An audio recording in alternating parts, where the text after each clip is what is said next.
السلام عليكم ورحمة الله وبركاته سعد والسلام يا واني واحد هني جل كان لقى دعونا سنو واحد هني جل فلنا تجل فوق عصبتي سبسكرايب لايك and share كومنتي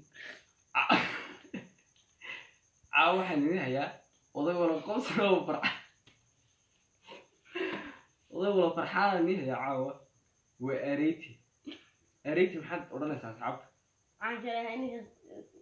سبسكرايب كلا راجينا وصيا وهني إنك واحد هني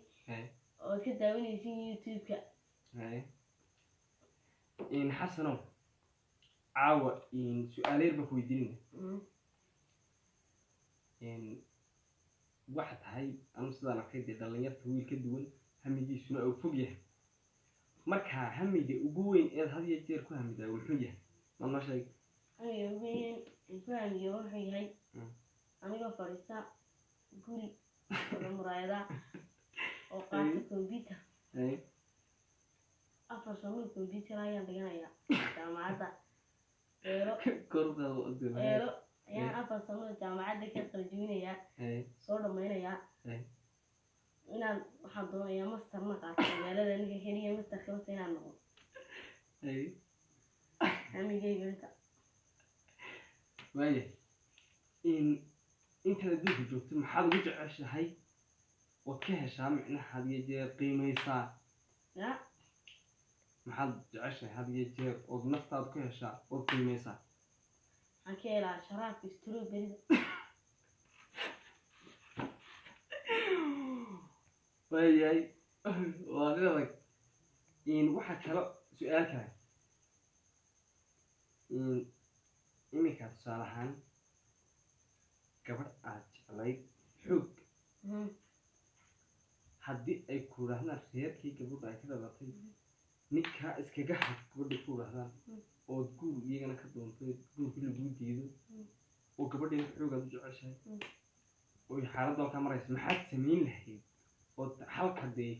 aad gaadhi lahayd waxaan gaadhi lahaa horta adduunka waa orkastaa waxaan samayn lahaa dee gabadhana dee adigiyada la diiday iyo nayt xishaan jecel hayti oo guur marka doonay waxaan sameeyay lahayn wala keena deeman qaadi lahaa gabadha gurigeega geena waxaan gacanta sidee waan istiri lahaa gabadha hadii ninka la dhisi waayo ana way ogoliyahay dee aabahay ogoliyahay iyaduna way ogashahay dee maxaa loo diiday iyadoo u keeniyay waxaan diidanaa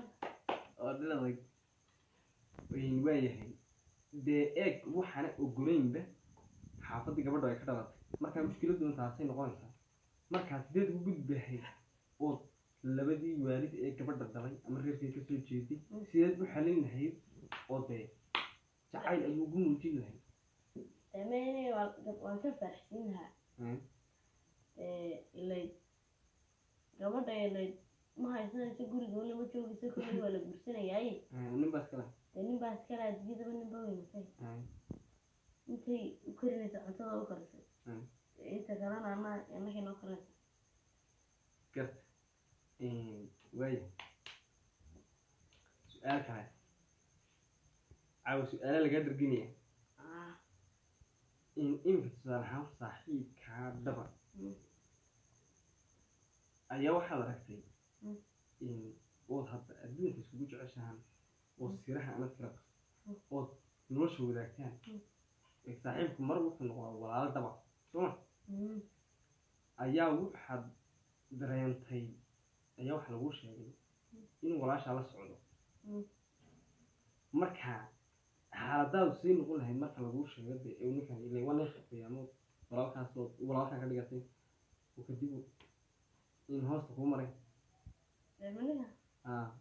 deemana diideen ama hadu walaashay jecel yahay ama ina saaxiibanahay waxna kala qarsan oo deesagnaa waxba kala qarsan wax kasta isku sameeyay oo de walaashay jecel yahay oo isoo hoos maray waxa fadhiyada badeylada inta la cuno وسجنا الله عنه اللي جوجو وده وحاب كويدين سوتي يا هادو guursanaya idhaahdo dee uma diideen laakiin saaxiibkay intuu iga qariyay intaan ogaanayna waan ogaanay waan u diidayna waya xasanow dee qof kastiba waxa ugu maalin waxa soo marta noloshiisa ereer gelisa oo ama ugu xagga kaleba ka dhigo micnaha ugu qosol badan maalintii kuugu qosolka badnayd arrintii kuugu qosolka badnayd maxay ahayd maalintii caraaskiisa ku shaqaystay ayaan u dhacay saambiisaha islaanta surida ugu tagna way hurdayda iyo telefon bay wajigayga qabtay caadina way shidintay telefonka way shido saan bay ku qabtay gaaldigii saambiisiyo wixii aan ku wajigay waqaaqday sidii aan dayta soorbi islaan kale albaabkii iga hor imatay waan isgalay halkii baan isku galay islaantii kale taasay waya iminka adigu shaqada aad ku hamiyeyso ama aad isleedahay niyo heerka maad gaadhi waa shaqa nuucma ah shaqada dee anu mastare baan soo qaataan doonaya biyaha cagaa la gasho oo nolol raaxa la iskaga jiro nolol raaxa oon dee magaalada iniga keliya mastar ka wadsano waayahay allah kuu rumeeyo iminka yaal xaasli asxaabta maxaad ka odhan waxaad ka odhani wayna salaamo qura maxaad kaga tegi doon noo sheeg asxaabta waxaan ka odhanaynaa sidaan noo daawatay waan noo daawan karin waan noo daawateen sabadkareedkana nagala raadina dhash ku siiya waxaan raadiyi anoo diidinay waxaynu odhan lahaa sidaas iyo si lamida waayahay asxaabta meel kastoo joogtaan intaas waxay ahayd saaxiibtiin in yar wada sheekaysi aan wada qaadanay waa anigoo axmed haniye iyo xasan aareyte oo inid leh wad salaamantihiin